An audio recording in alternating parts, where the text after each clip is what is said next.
警卫们带领2000名士兵从东边的山里进发。跑了一段距离后，他们的前方就有一栋建筑物，有建筑物就意味着有敌人，所以他们不敢贸然上前，不能打草惊蛇。房梁上写了2个字：女难。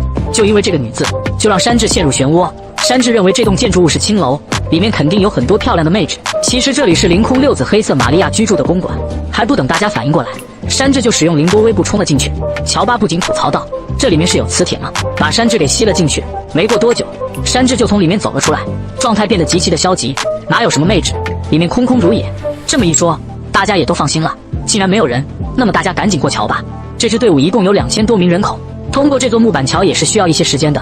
乔巴和乌索普也在这支队伍中。就在这个时候，有几个人看到窗户上出现了一个人影，警卫们第一时间叫住大家，全体成员跳进水里。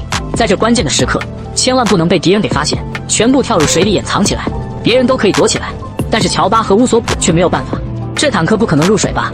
在窗户打开来的那一刻，乔巴傻了，这不是4皇之一的毕格曼姆吗？在乔巴下注的那一刻，坦克里边的乌索普赶紧提醒道：“我们现在穿着百兽海贼团的服装，你不要慌张。”这么一说，乔巴就反应过来了。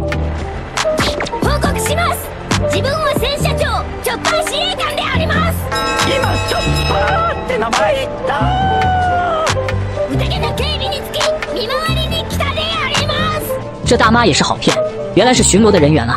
那你们辛苦了。关上窗户后，大妈就觉得有点不对劲，这个家伙感觉在哪里见过？这不就是和自己交过手的狸猫吗？愤怒的大妈直接冲出窗户，冲小子，你就是草帽团的狸猫吧？居然欺骗老娘！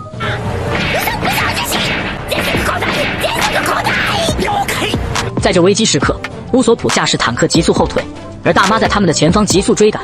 把大妈引走以后，其他躲起来的成员就可以安全通过这里了。我们再来看看大妈海贼团的其他成员，他们已经第2次攀登瀑布了。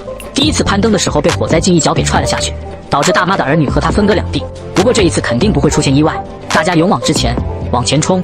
很快，他们就冲到了瀑布的最顶端。可是眼前的一幕再次让他们傻眼，怎么回事？空中又有一只飞的翼龙，难道说还是那个火灾镜？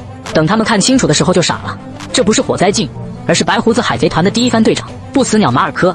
一见如此，众人纷纷开枪射杀，而马尔科凭借高超的走位，轻松地躲开了他们的射击。小朋友们，你们能够爬到这里还真是辛苦了，就让我来送你们下去吧。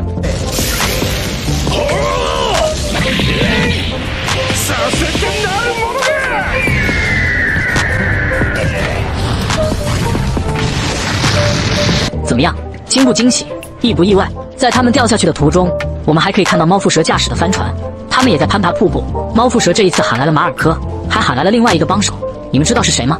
鬼岛的城堡里，凯多在享用着美酒，他的身边就是凌空六子的玛利亚，其他几人都去找凯多的儿子大和了，只有玛利亚守在凯多的身边。这还找什么大和？只要和凯多搞好关系，那不啥都有了。要是能当上凯多的妻子，那不就是4皇的夫人了？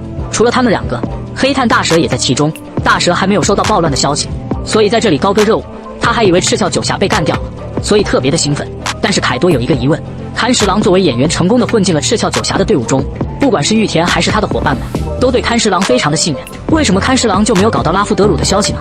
难道说玉田没有把拉夫德鲁的秘密告诉赤鞘九侠吗？就在他们闲聊的时候，勘十郎一脚踹开了房门，